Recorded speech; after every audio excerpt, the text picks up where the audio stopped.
नमस्कार दोस्तों, स्वागत है आपका हिंदी नॉलेज शो में। तो दोस्तों, वीडियो शुरू करने से पहले काबुल एयरपोर्ट अटैक से जुड़ी हुई जो आंकड़े हैं वो जान लीजिए।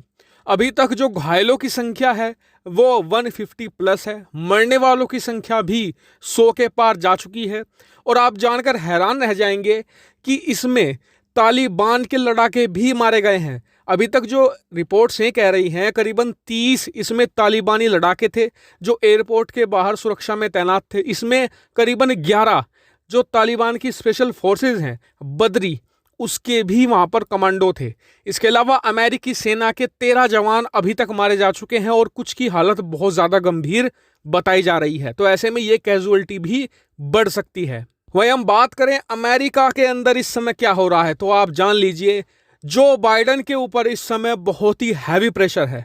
बहुत ज्यादा हैवी क्रिटिसिज्म हो रहा है इस समय जो बाइडन का, क्योंकि पिछले एक दशक में यानी 2011 से 2021 के बीच में पिछले 10 सालों में एक दिन के अंदर सबसे ज्यादा सैनिक मरे हैं कल। और ये तब हुआ है जब अमेरिका दुनिया में कहीं पर कोई युद्ध नहीं लड़ रहा है। जी हाँ, अफगानिस्तान का युद्ध खत्म है, सीरिया में कोई युद्ध नहीं है, मिडिल ईस्ट में कोई युद्ध नहीं है, इराक में कोई युद्ध नहीं है, ईरान के साथ भी कोई टेंशन नहीं है, कहीं पर कुछ नहीं है। उसके बावजूद पिछले 10 सालों में एक दिन के अंदर सबसे ज्यादा अमेरिकी सैनिक मरे हैं। आपको बता दूं कि जब 2014-15 का साल था उस समय अमेरिका ने अपने हजारों फौजी दोबारा फिर से अफगानिस्तान में भेजे थे।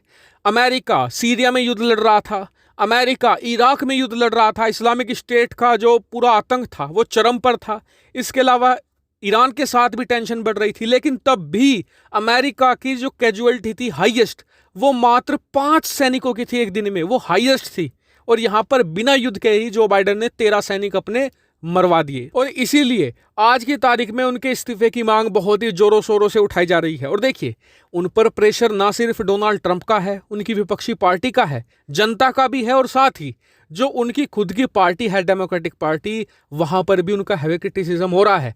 तो इसीलिए इस प्रेशर को उन्हें रिलीज करना है कहीं ना कहीं पर। और इसीलिए कल जब जो बाइडन ने अपने देश को संबोधित किया तो उन्होंने कहा कि मैंने अपने कमांडरों को सीधा निर्देश दिया है कि हम बदला लेंगे, हम एक एक आतंकी को, गुनहगार को ढूंढ निकालेंगे और उन्हें मारेंगे।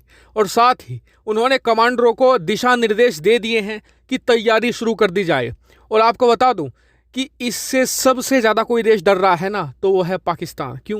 क्योंकि कहा जाता है कि आईएस के जो लड़ाके हैं, खासकर की जो एक खुरासान मूवमेंट है जिसने अटैक किया है, ये बेस्ड है पाकिस्तान में। पाकिस्तान में इसके लिंक है बहुत अच्छे।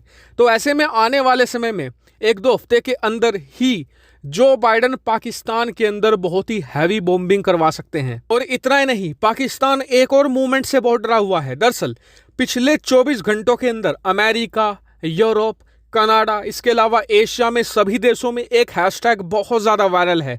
ये है सैंक्शन पाकिस्तान। और ये मूवमेंट बहुत तेजी से आगे बढ़ रही है। सभी जो बाइडन से ये कह रहे हैं कि इस सारे फसाद की जड़, चाहे वो तालिबान हो, चाहे आईएस हो, चाहे कोई और आतंकी संगठन हो, सबकी जड़ है पाकिस्तान। पाकिस्तान पर हैवी क्रैकडाउन करो, इन पर बहुत ही हैवी सैंक्शंस लगाओ, इन्हें इनके घुटनों पर ले आओ, ताकि इस पूरे आतंकवाद की जड़ को ख़त्म कर दिया जा सके। और मैं आपसे भी कहूँगा कि आप ट्विटर पर जाइए और हैशटैग सैंक्शन पाकिस्तान को जो बाइडन के साथ टैग करके इसे ट्वीट जरूर कीजिएगा अगर आप ट्विटर चलाते हैं तो। फिलहाल तो इस मामले से इतनी अपडेट थी। जैसे ही कुछ और निकलकर सामने आता है मैं तुरंत आपको वीडियो बनाकर सूचित कर दूंगा। फिलहाल इस वीडियो में इतना ही। चैनल को जरूर सब्सक्राइब कीजिएगा। Thank you very much for watching video.